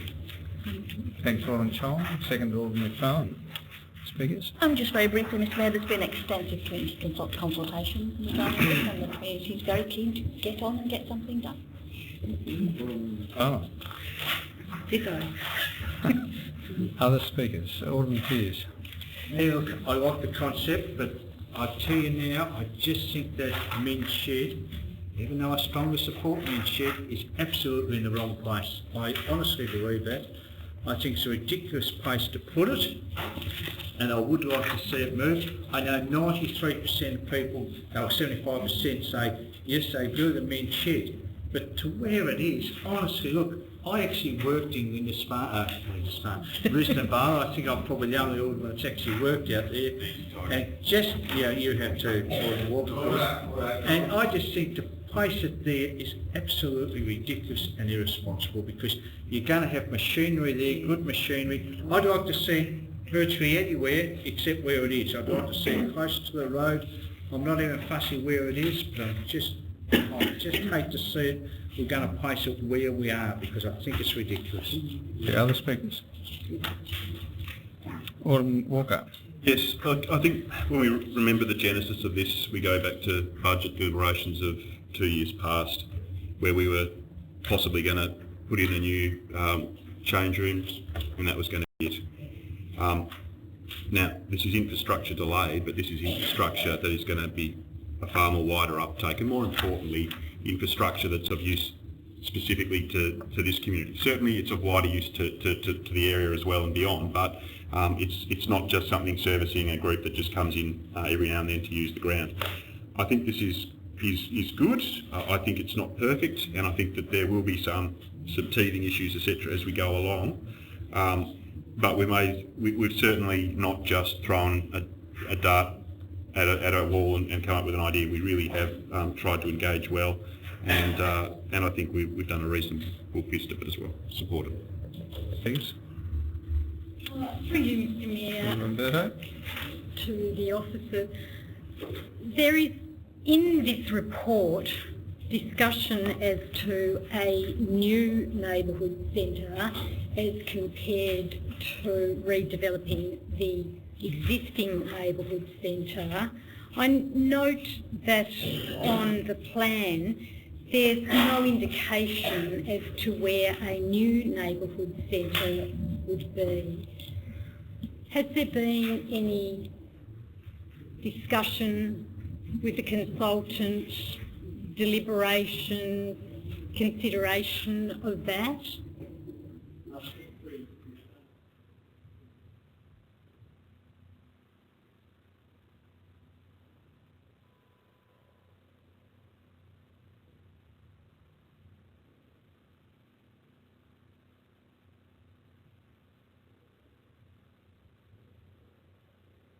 Speakers? Right, reply, Alderman Chong. just to answer that last question, there has been quite substantial redevelopment of the neighbourhood centre in the last couple of years. It's already been expanded and the kitchen's been upgraded. So I don't think there's any plan to pull that down and build a new one, certainly not in the short term. But I seek council support for the master plan. So the motion is that we adopt the plan as amended in the report. All those in favour? Carried unanimously. And 11.5.2 is the South Arm Oval Revised Master Plan and approval to consult. Alderman Campbell, seconded Alderman McFarlane. Speakers? Alderman McFarlane? This master plan has already been out on public exhibition and consultation and received a permit. Consequently, there was a need to change certain aspects of it, and this has seen the establishment of our revised plan. From looking at the information provided to us tonight by our speakers, I don't feel we need to really go into it all that much, because there has been a large amount of community support for it. There has been a long-term waiting for it to happen, and now it's just looking at the revised plan so we can accommodate the problems that evolve as we go by. With everything we do, nothing ever really has 100% performance criteria allocated to it initially. We're always ironing out small things. However, the argument or discussion put forward tonight really covers all the points, and for me, I just look forward to getting this on board and on the rolling out as quickly as possible. Thanks. Thanks, Mr Mayor. I think Alderman McFarlane has missed one important stage in this, and that is that we're going out to consultation on the revised plan. Once we receive feedback from the community and both sides of the debate, then council will lodge its DA, and so there will be a second opportunity for people to put in either for or against in relation to the proposed development. So I'm in support of this because A, it's been revised, and secondly, we have to go through the certain stages within the planning process, Mr Mayor, in order to determine what public consultation will entail. And we will probably end up with a matrix like we had with the Risdon Vale Community Centre, which I pushed for years to try to get into the capital budget. I didn't want to say anything before because I think it's all been said and done, but in relation to this, it's going out to community consultation. And there will be for and against, okay? And then council will take that to a workshop, presumably, and then we will say, okay, look, righto, there is arguments for and against, and therefore council will lodge its own DA. And the council is the actual facilitator, the applicant, in relation to this particular matter. So let's get it out to the consultation, let's hear from the people, and let's obviously have that information brought back to a workshop, which I presume as the General Manager that's where it will come to, and then we can assess and then go through the normal statutory process again. I seek council support because I believe this is the way to go, and I think we should let the people have their say, and then we can take it to the formal process. Thanks, Alderman Jones. Alderman Dowse. Mr Mayor, I've been approached by several people on this issue. Basically, they weren't against the skate park, but they really wanted more consultation as to where it is, what its function is, how it's set up, and particularly up the top of Lexington Street and that sort of thing. So I agree with Alderman James. I think community consultation in this matter is essential. Alderman Thurley. Mr Mayor, this gets complicated for the community because in any issue like that there are going to be certain people that feel subjectively enough or affected subjectively enough to have opposition. I've been assured that council investigated thoroughly the location of a skate park throughout South Arm. This particular location was the only one that could satisfy the certain requirements. difference with this application is that the skate park has been moved further south, I think it is. The proposed skate park has been moved further from adjacent property boundaries. The height has been reduced from 1.6 to 1.2, and the skate park has been reduced in size and area. There are outcomes that have come about because of the need to address those that may feel they're affected by this skate park. But it hasn't reduced the benefit that this skate park should have for the young people in the area who are actually living in a community that's a reasonable distance from the provision of recreational activities that create excitement and participation and actually create a bond between the young people in the area. I think I would like to think that the young people involved can be assured that the council is working towards the best outcome, and that patience is a virtue, I know, and none are more frustrated than we are as well. So let's hope that this will receive some consultation. It's already been subject to some variance based on trying to reduce the impact, and there will be further consideration given if this facility, once operational, proves to have a higher noise impact than anticipated. So I think let's get on with it and let's get moving with this. Other three, Alderman Cusick and... Yeah, I support this recommendation. There are concerns you made and as a developer on the house, I've had representations on this, mainly around noise. This recommendation is to first consult, hopefully that consultation will be fruitful, but hopefully once we've digested the input from this consultation, we can get on and make a final decision on it. Alderman Pearce and then Alderman Von Berto. Thank you, Mayor. Mayor, this was a topic raised at the South Arm Peninsula Residents Association separate AGM, which myself, Alderman Von Berto, Alderman Thiel and Alderman James attended. And it wasn't so much the revised master plan, it seemed to be about the skateboard and its location. And I think all of us spoke to people for and against. And it was quite interesting to hear some of the discussion. But look, I think this is the way to go. I think everybody's going to have a go. And as we said, it's consultation on the South Arm draft revised master plan. So it's not just a skateboard ramp; it's the whole thing. So I totally support the recommendation. Through you, Mr Mayor, to the officers. Point B of the recommendation says following the community consultation, feedback be provided to council so a final master plan and skate park design can be considered for adoption. So Alderman James is saying that it will come to a workshop. I'd like to be sure, is it coming to a workshop or is it going to be adopted at council?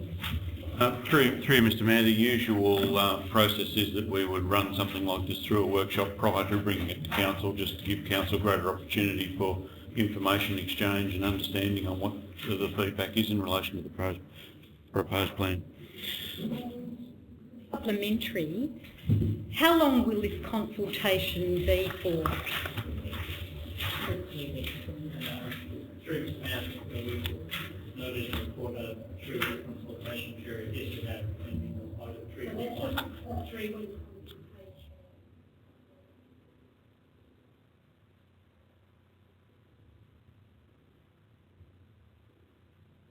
Now, supplementary, will there be a letter that goes out to every resident in the South Arm community? Because I note that it's South Arm rather than a Possum Bay this time.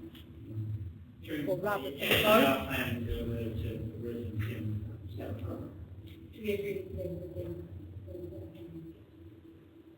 Okay, Alderman Hume and then Alderman Walker. Yeah, looks like I'm the penultimate speaker. Not necessarily. Not necessarily, okay. Of course.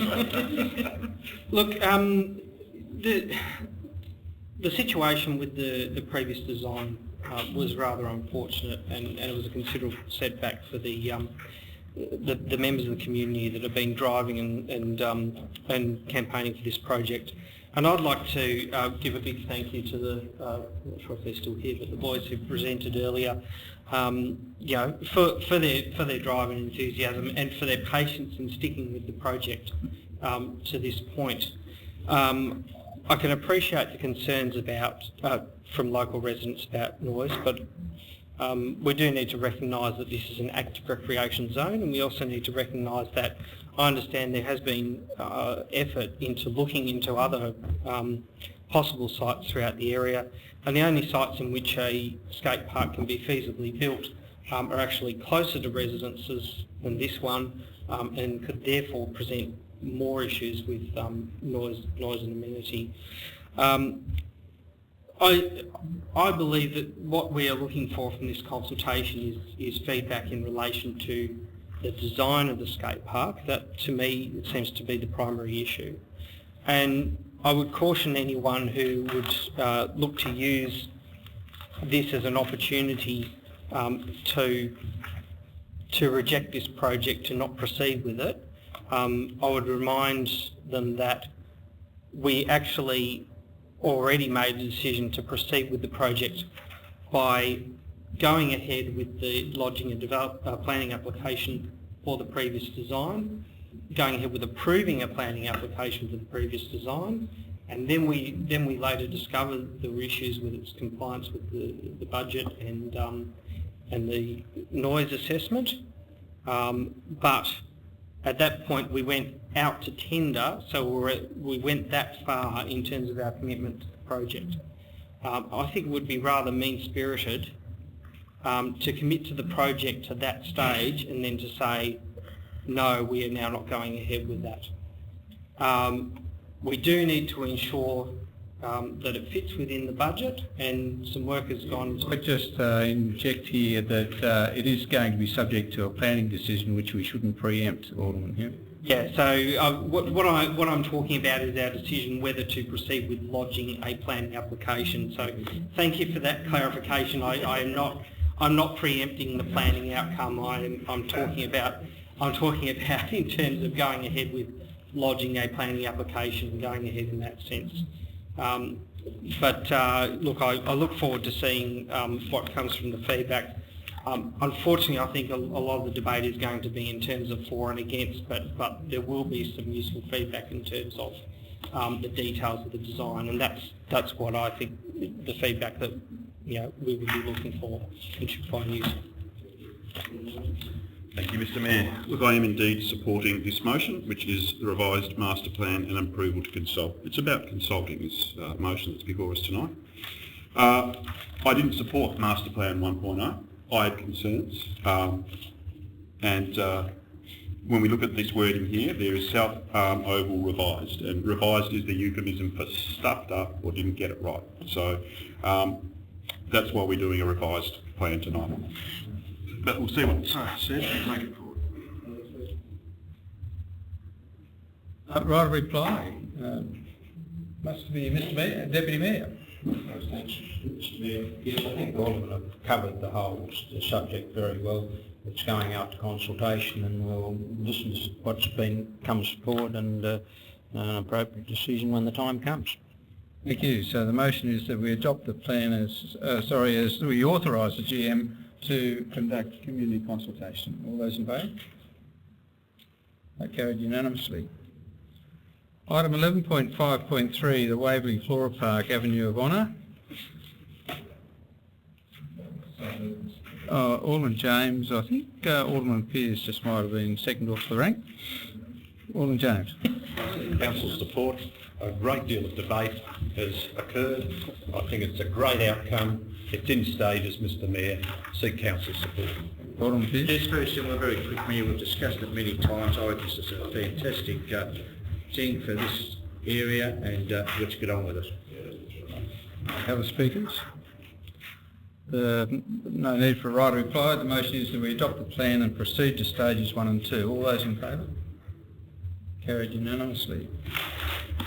11.5.4 is Roaches Beach beach entry management of the Lauderdale Canal.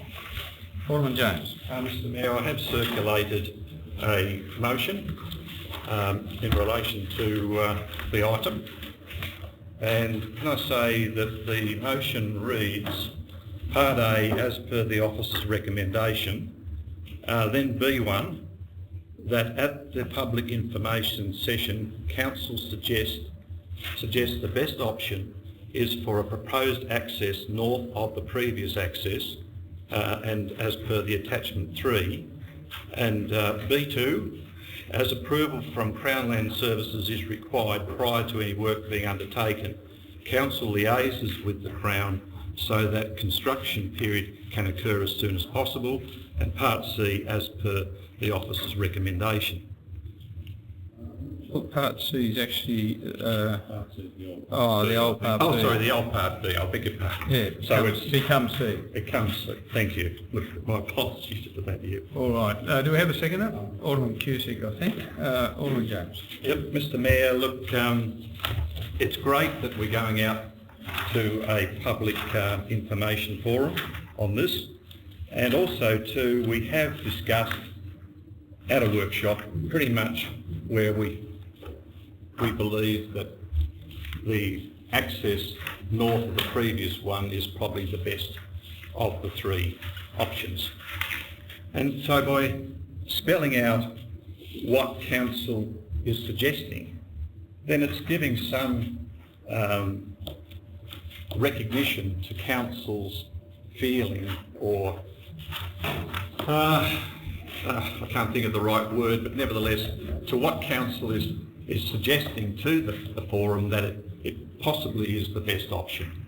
It may be a contrary one, it may be something else, but at the same time I think we need to at least go to the forum and suggest to the gathering that council has sat down and discussed it and is making merely a suggestion.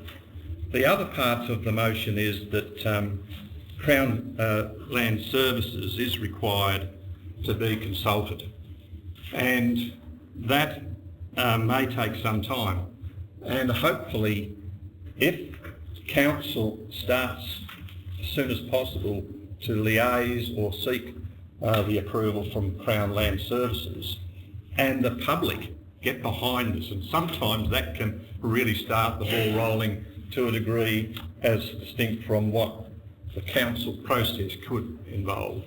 So look, it's a win-win. We've got our forum coming up, and I think that this is at least an opportunity to make a suggestion and let the forum know that council is supportive of an option, and that is the option or the north of the previous access. I seek council support. Thank you. Alderman Cusick. Yeah, I support this recommendation. Here we have Great Project Mecca, Henry Bay, and with this access no longer currently available, the only access to watercraft is from Orme, which is problematic due to tidal levels, and the only other access to this Great Bay, Henry Bay, is Rogers Ferry. And I think that the sooner both access can be provided, going all better. Look, I'm happy to support the motion that Alderman James has circulated, but I just make the point that I do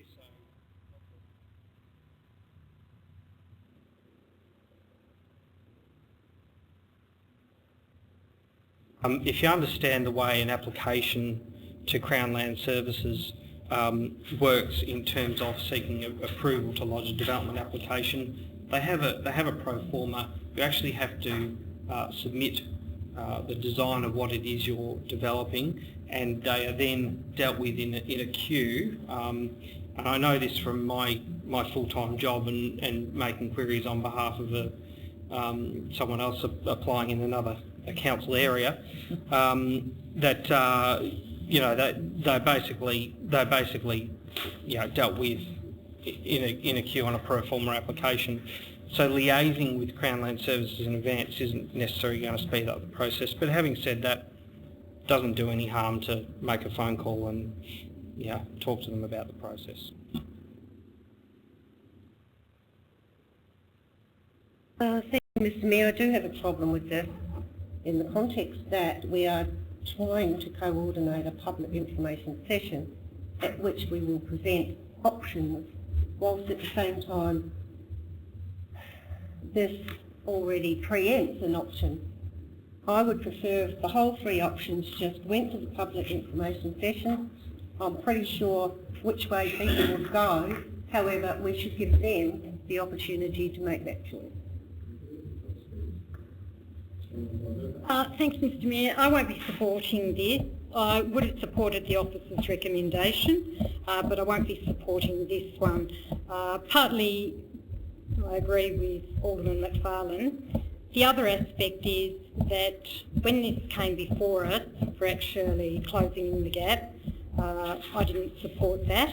And the reason that I didn't support it was I have 2 reasons.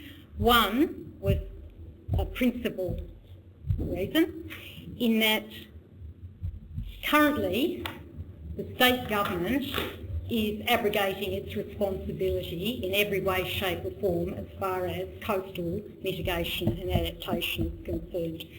I actually am a Tasmanian representative for local government on the Australian Coastal Councils Association, and in all of the years that I've been on that association, we have been trying to get the federal government and state government to take some responsibility in relation to climate change, and particularly in relation to coastal mitigation and adaptation. And we have not been successful at this point in time. I find it very paradoxical that we have a 99-year lease on this part of the beach from the Crown. However, the Crown has not supported us in any way, shape or form, particularly financially, in all the work that we've done in relation to adaptation. And I think it's really interesting that they are going to put, and have put us through the hoops in relation to this one, and are going to do so again, most likely. So, as far as I'm concerned, I think it's really important that there is public consultation. However, I actually feel that the public needs to actually have a voice in relation to the state government taking some responsibility for the work that is being done in relation to adaptation in this particular case. So I would like to see the state government at this forum as well, and that the public can actually voice their concerns in relation to why it is local government actually taking all the responsibility.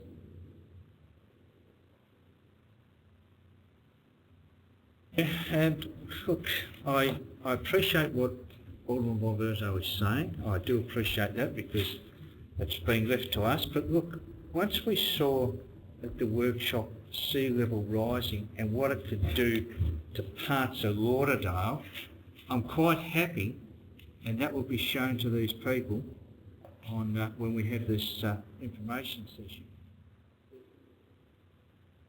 Got a couple of options there, but we all know which option is best. We all know that, we've seen it.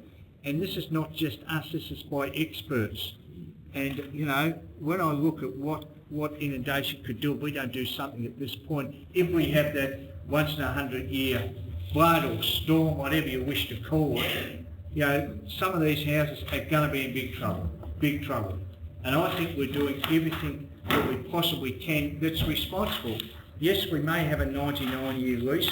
I'd like to see the federal and state government do a hell of a lot more. Yes, I would. But at the moment, I think we've just got to do what we're trying to do that's possible to get this, to keep the residents happy, but to also stop mitigation of flooding in this area as well.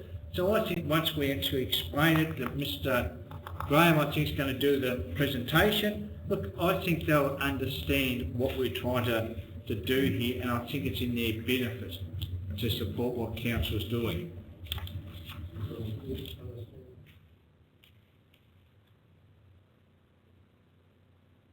I will be supporting the motion, and I guess the key word of comfort is council suggests, not council is going to do, council suggests. And I think we've got to that point having gone through the workshop, and I think it's probably important to say that. The way the process will evolve, we may be convinced of something else as the night goes on. So the key word there is suggest. I do note the points that Alderman von Berto made, and again, this is indeed a revised canal plan, but I'll be supporting the motion. I'll reply, Alderman James. Seek council support, Mr. Bush. Thank you. So the motion is as circulated by Alderman James. All those in favour? Against? The motion is carried.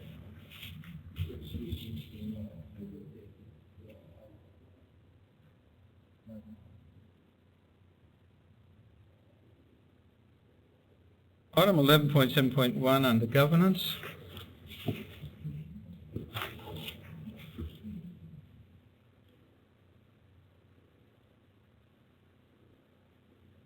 The Cultural History Plan for 2018 to 2023. The recommendation is that we adopt that. Thank you, Alderman Thurley. Second, Alderman Cusick. Alderman Thurley, would you like to talk to the motion, please? Mr. Mayor,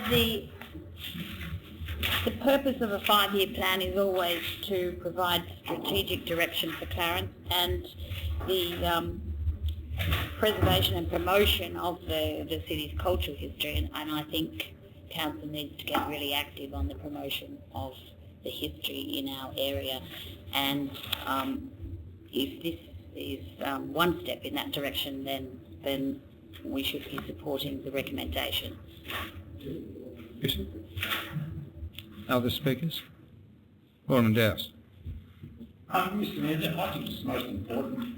You know, the cultural history plan is the soul of this and the feeling of this whole community. It's so important to a lot of people that we actually binds the community together in that sense that we've got something here, we've got a history, we've got a plan, we appreciate it, and I support the order.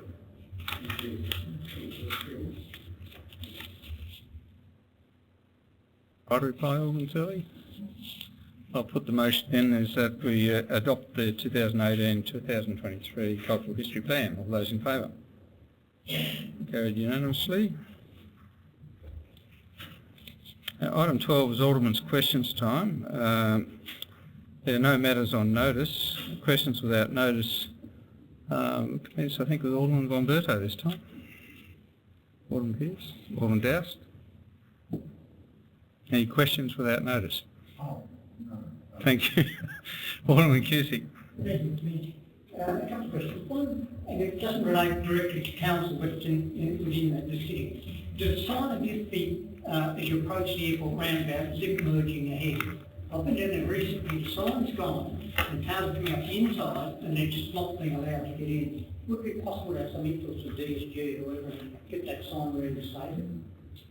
Through Mr. Mayor, we can raise that matter with DSG. Thank you. And the second question, I've had some requests about having sand washing the electric things, facilities, the Power Beach, the Silwood Avenue end, or Sunshine Home in. Would it be possible to investigate? The sand washing, the wash sand. Through you, Mr. Mayor, yes, we can have a look at that, yeah. Thank you. Alderman Carr.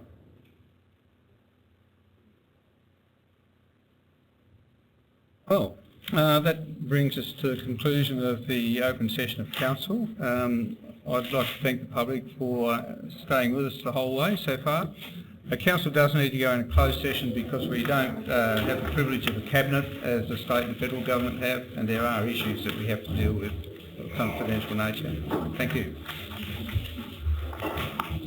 First, Alderman Campbell.